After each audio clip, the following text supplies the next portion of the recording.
All right, students, welcome to day number 3 of Slave Warrior Hero. This amazing story about an amazing man, Robert Smalls. So let's recap what we've read so far just to make sure everybody's on that same page. So if I scroll down, see this really cool cover. Boop, boop, boop, boop, boop, boop, boop. All right, here we go.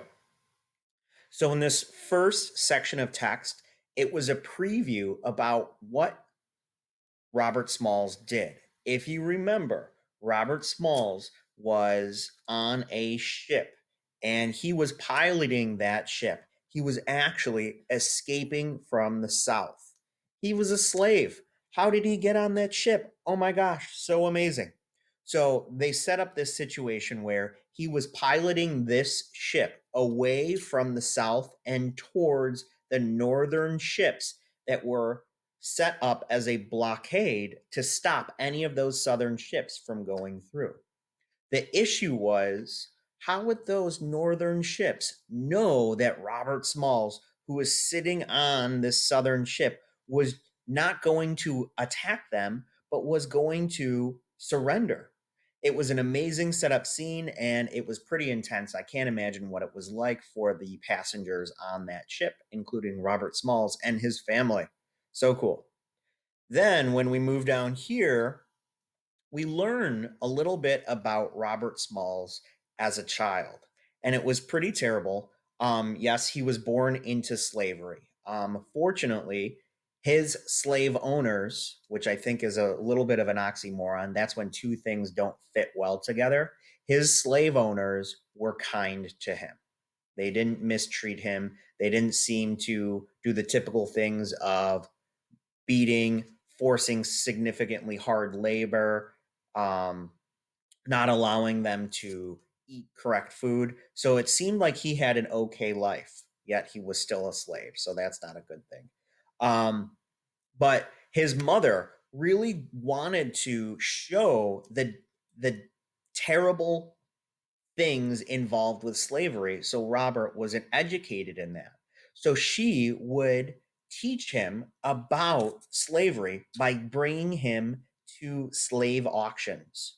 One memory that Robert Smalls had was he watched a young child get inspected by a possible slave owner, a possible buyer. And that slave owner went and looked at his feet and looked into his mouth to make sure the kid didn't have difficulties with his teeth. So Robert saw that as a young child, and it really affected him. The next thing his mom talked about was what would happen when slaves ran away. When slaves ran away, they were either caught or killed. And that's what his mom kept on telling him and kept on telling him. We had a question in our Padlet, or no, in our Ed puzzle yesterday about why his mom did that. Well, she told him all of these things because she did not want her son to try to run away because the risks were so high.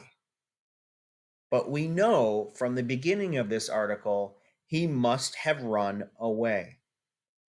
Today's reading is going to be about another terrible, terrible, haunting memory that happened to Robert Smalls. And I wonder, and this is what we're reading for, I wonder what effect that haunting memory will have on Robert Smalls. So that is our focus. As I'm reading, think about, what could this have done to a young Robert Smalls? What decisions did it force him to make later on in life? We're looking at this perspective here. All right. So follow along and let's see what happens. So here we go. A haunting memory. When Robert Smalls was 12, he was sent to Charleston to work. It was common for slaveholders to hire out their slaves. The money Robert made belonged to Mr. McKee, though he allowed Robert to keep a small portion of it.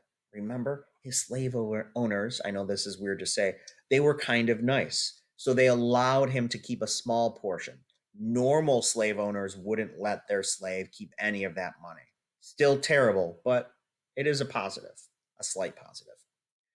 Charleston was a bustling city, that means busy, where slaves worked alongside whites and free blacks. Robert worked on several ships before landing a job on the Planter. That's the ship that he was piloting through that harbor. He impressed the owner and was taught to pilot the ship. Pilot the ship means steer and drive. So now that's where he learned how to drive this ship. Robert also fell in love with a vivacious, good word, woman named Hannah Jones, a slave and hotel maid. Vivacious means lively. He met this woman, she was super lively, and he fell in love with her. Slaves could not marry, but Robert and Hannah were permitted to live together. Hannah already had a daughter, and soon she and Robert had 2 children together. The family was happy, and yet Robert was haunted by the memory of the mother he had seen as a child, sobbing as her son was sold at an auction. By law, Robert and Hannah's children belonged to Hannah's owner. They too could be taken at any time. So, again, that memory of that child being sold in front of his mother stuck in Robert Small's mind. All right, we got one more section. A bloody war. Meanwhile, slavery was tearing the country apart. So, this is probably the 1850s, walking into the 1860s. President Abraham Lincoln planned to abolish slavery. Abolish means end. He was going to put an end to slavery. The southern states refused to follow or refused to allow that to happen. By February 1861, leaders of 7 southern states had announced they were splitting off from the country. They didn't want to let slavery go away because that was their source of income, that was their economy. So they said no. So they split off. They said, no, we're not a part of the country. All right, now I'm going to continue reading.